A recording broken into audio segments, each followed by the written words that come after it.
Now, just as there are simple rules that help us find the sum and the product of the zeros of a quadratic function, we can do the same sorts of tricks with a cubic function.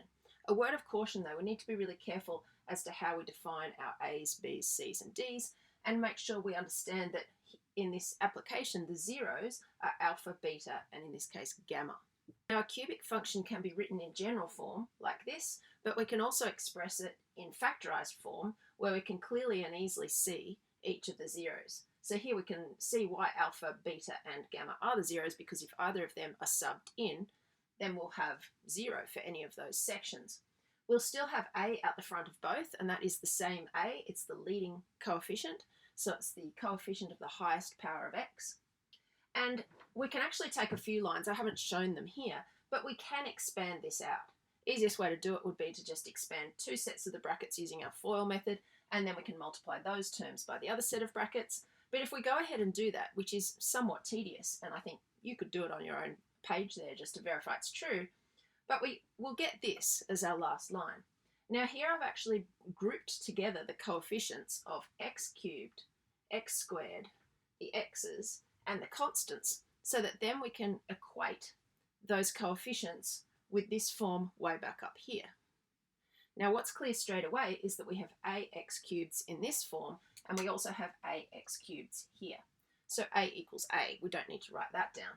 But up here we can see we've got b x squareds, and in this version we've got that many x squareds. So clearly b must be equal to negative a bracket alpha plus beta plus gamma.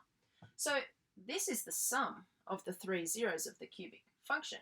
So we can say that the sum of the zeros must equal minus b over a. And that minus b over a is the exact same formula that we used for the sum of zeros of a quadratic function. So that's nice, they're exactly the same.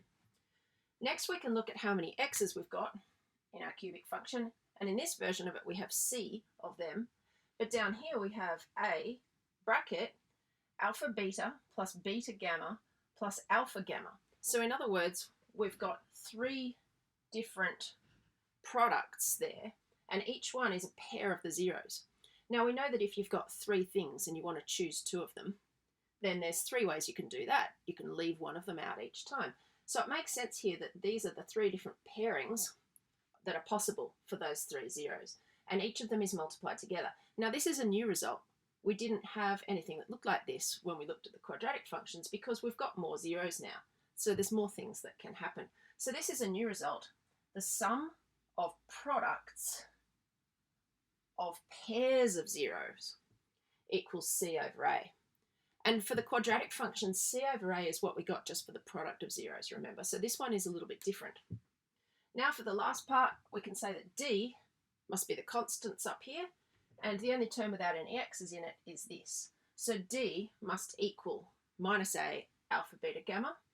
And so there we can see that the product of the zeros, if we want this part by itself, we're just dividing both sides by minus a. The product of the zeros will be minus d over a. Now again, a little bit different. The quadratic function had a product of zeros of c over a, and this one's minus d over a. And in our notes there, we should really have written down alpha beta gamma there in here. Perhaps you can add it in so that each of our rules shows exactly what we're doing and how to find it.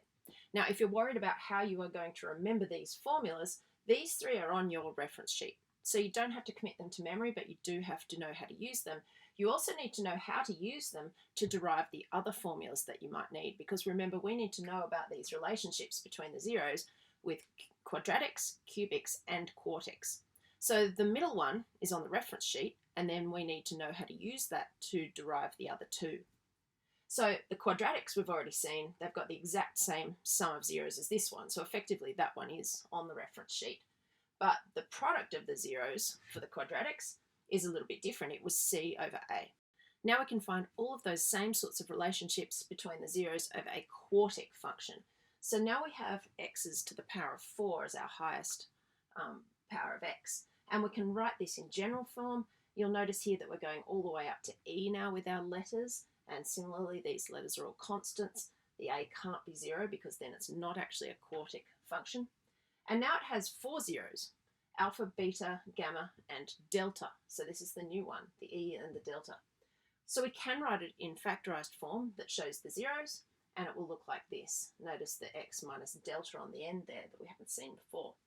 So we can expand this out. I'm not going to do it on this page. You can have a go at it to verify these results if you want to. It's quite straightforward to do. Just expand these with FOIL, expand these with FOIL method, and then expand all of the terms with all the terms inside. Now we're going to get 4 results this time. You'll notice that we only got 2 results with the quadratic, the sum and the product of the zeros. With the cubic, highest power of x being 3, we had 3 results. We got that new one, the sum of the products of pairs. But with a quartic, we're going to get 4 of these special results. So 3 of them are familiar, and there's 1 new one. So the sum of the zeros, alpha plus beta plus gamma plus delta, is familiar, minus b over a, and that's been the same every time, so that's nice. We've also got the sum of products of pairs of zeros. Now you'll see how many pairs there are, and this makes a lot of sense if you think back to your combinatorics unit. If we've got 4 zeros and we want to choose 2 of them, then there's 4 choose 2 ways that we can do that, and that's 6 ways. So there's 6 different pairs of products of zeros, and when we add all of those together, we can find the result by just literally doing C over A, whatever those numbers would be. So that was the same as the result for the cubic functions, which is nice. Our new one here is the sum of products of triples. And when we have 4 zeros and we want to choose 3 of them to multiply together, it makes sense that there's 4 choose 3 ways that you can do that. And that's why there's 4 different triples that you can have here. And when you add them all together, you get the same thing as you'd get if you did negative d over a. So that's quite simple. And then the last one, the product of the zeros. So now I think it's helpful to draw up a bit of a table so that we can really clearly and easily see what's the same and what's different about the formulas when we apply them to quadratics, cubics, and quartics. Now the one that's on the reference sheet is this one for cubics. So we don't need to memorize this column, but we do need to memorize or understand how to generate these columns based off this one. So an easy way to memorize it, I think, is to know that the sum of the zeros is the same across the board for all of them. So that's nice and simple. Also, the sum of the products of pairs of zeros is exactly the same for the 2 types of functions that have them. So that's, again, nice and simple. Now, the only type of function that has the sum of products of triples is the quartic. Now, can you see a pattern going down here for the quartics? We've got minus b, c, minus d, e, and every single time it's on a. So I like to remember that every second result is negative as I go down from the sum to the sum of products, the sum of triples, to the product of all of them. And I think that is a result that's reasonably easy to take in. If you look at this column, it's doing the exact same thing. Negative b, c, negative d. It's just that it's missing this one. And that's why you get the curious result that these are actually the same formula, even though they're for completely different things. And this one follows the same rule too, really. It's only got 2 of these results out of the 4 of them, but it does go negative b to c. So remembering that each result follows on a negative, a positive, going from b, c, d, e, might help you remember these. And knowing that this one's on your reference sheet is definitely also a help. But we'll need plenty of practice with using these now so that we can recall the formulas and use them correctly.